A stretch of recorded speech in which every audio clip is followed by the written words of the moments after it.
Saudara, jenazah korban kecelakaan bus pariwisata di Tol Surabaya Mojokerto dimakamkan. Jenazah langsung dimakamkan usai tiba dari Mojokerto.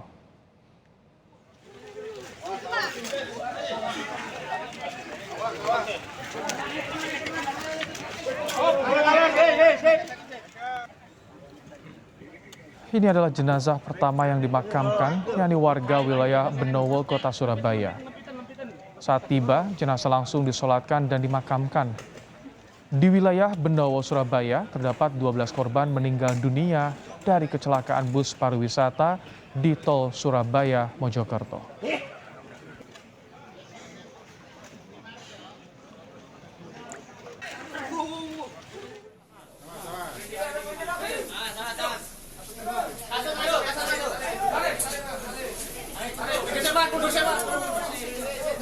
Sementara itu, satu persatu korban kecelakaan lalu lintas yang terjadi di Tol Surabaya Mojokerto berhasil diidentifikasi di rumah sakit. Jenazah mulai dibawa ke rumah duka oleh keluarga korban. Total 6 jenazah korban kecelakaan yang telah teridentifikasi dan dibawa pulang.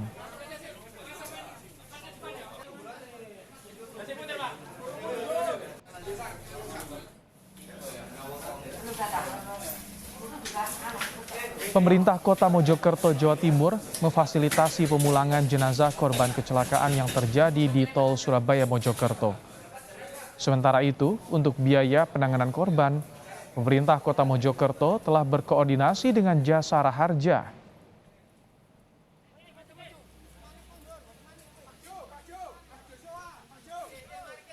Wahidin sendiri juga menyediakan seluruh armada kami juga siap digunakan untuk pemulangan jenazah ini. Jadi kita bersama-sama untuk membantu agar para keluarga jenazah ini bisa segera proses untuk kepastian untuk biaya selama perawatan dan saya kira itu bisa dikoordinasikan ya, karena ini masuk dalam kejadian laka kan nanti pasti ada proses untuk klaim Jasara Harja.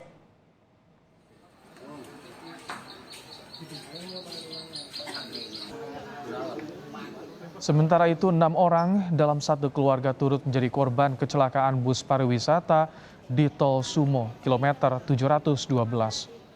Warga di Benowo, Surabaya ini mengatakan keluarganya berangkat bersama kedua orang tuanya dan anggota keluarga lain.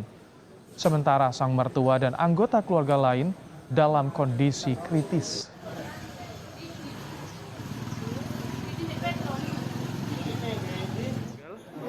dua orang, yang lainnya luka-luka. Yang satu kritis. Itu siapa aja, Bu? Pak boleh tahu korbannya? Mertua saya, Mertua Ibu, ibu perempuan, kakak ipar saya, kakak ipar. sama suaminya.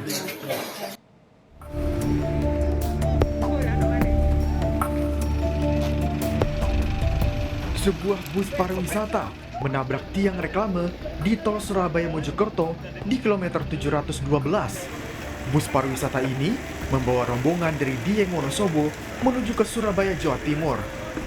Sejauh ini, di dalam bus terdapat 25 penumpang. 14 diantaranya meninggal dunia.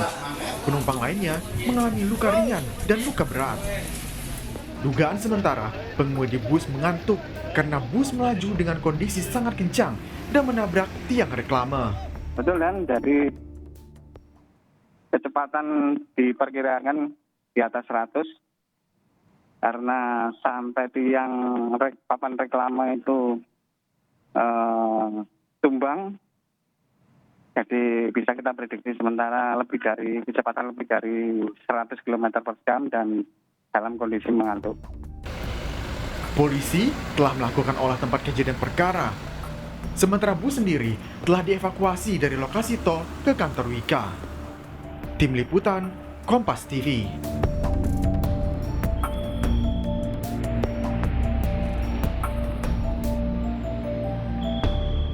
Kita segera bergabung dengan jurnalis Kompas TV, ada Via Irmar di RSUD Mojokerto. Selamat petang, Via. Terakhir ada 6 yang sudah teridentifikasi dan dipulangkan ke Surabaya. Saat ini ada berapa jenazah yang masih diidentifikasi, Via? Ya, selamat petang Ibrahim dan juga saudara. Jika tadi siang ada sekitar 6 hingga 7 korban meninggal dunia yang masih teridentifikasi, namun hingga sore hari ini seluruh korban atau seluruh jenazah sudah berhasil diidentifikasi. Tadi juga saya sudah melihat ada banyak anggota keluarga mereka yang datang ke rumah sakit sini yang berada di Kota Mojokerto untuk melihat dan juga mengidentifikasi secara langsung apakah betul salah satu dari jenazah tersebut merupakan anggota keluarga mereka atau tidak. Nah, bagi yang sudah berhasil diidentifikasi dari anggota keluarga langsung membawa pulang ke Surabaya untuk disemayamkan di Taman Pemakaman Umum. Dan hingga sore hari ini tadi sekitar pukul 4:10 Ibrahim dan juga saudara, seluruh jenazah artinya 14 jenazah sudah dibawa pulang ke rumah duka masing-masing. Dan hingga saat ini ada masih banyak 19 korban yang mengalami luka-luka, rata-rata mereka mengalami luka-luka berat yaitu patah di bagian tulang rusuk, kemudian juga ada yang mengalami patah di tulang bagian punggung, kaki dan juga tangan. Dan keseluruh korban yang mengalami luka-luka tersebut dirawat di sejumlah rumah sakit Ibrahim, yaitu 2 diantaranya dirawat beberapa diantaranya dirawat di 2 rumah sakit milik pemerintah kota dan juga milik pemerintah Kabupaten Mojokerto, sementara beberapa korban lainnya dirawat di sejumlah rumah sakit swasta. Nah, memang kalau kita ketahui bahwa kecelakaan tunggal ini sendiri Ibrahim terjadi pada pukul 6 pagi lewat 15 menit di tol Mojokerto Surabaya, tepatnya di kilometer 712. Bus pariwisata yang menjadi kecelakaan di tol tersebut membawa sekitar dari data yang kami terima yaitu ada sekitar 31 penumpang, kemudian ditambah 2 orang sopir dari bus tersebut. Dan pada saat kejadian sopir atau bus tersebut oleng ke kiri lalu kemudian menabrak tiang yang berada di sisi kiri ruas Jalan Tol Mojokerto Surabaya. Pasca terjadinya kecelakaan, dari pihak kepolisian khususnya Polres Kota Mojokerto langsung melakukan olah TKP, dan dari hasil olah TKP sementara diduga bahwa terjadinya kecelakaan tunggal ini merupakan faktor human error atau kelalaian dari sopir bus pariwisata tersebut. Nah, jika tadi beberapa informasi sementara yang saya terima, 2 sopir tersebut, 1 sopir cadangan dinyatakan telah meninggal dunia, kemudian 1 sopir utama tengah dilakukan perawatan. Saya coba mengkonfirmasi kembali ke pihak kepolisian dan ternyata yang benar adalah 1 sopir cadangan saat ini tengah dilakukan perawatan secara intensif, sedangkan 1 sopir utama Ibrahim dan juga saudara saat ini tengah dilakukan pemeriksaan atau dimintai keterangan oleh pihak kepolisian di Polres Kota Mojokerto. Ibrahim. Baik. Terima kasih Pia Irmar untuk laporan Anda langsung dari RSUD Mojokerto, Jawa Timur.